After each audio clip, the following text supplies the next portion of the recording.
How's it going? This is Ricardo, and in this video I'll show you how to remove the touchpad buttons from a Dell Latitude 7490.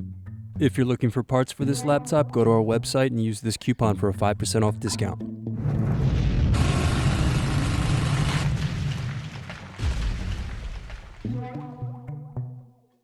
First unscrew, then remove bottom base.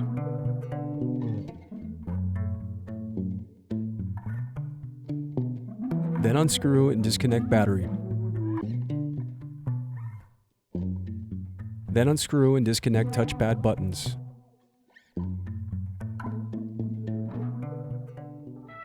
Thanks for watching. Don't forget to like and subscribe if you enjoyed this video. And if you need more, check out this playlist to watch other tutorials for your laptop. You can also click here to find parts for your laptop at partspeople.com.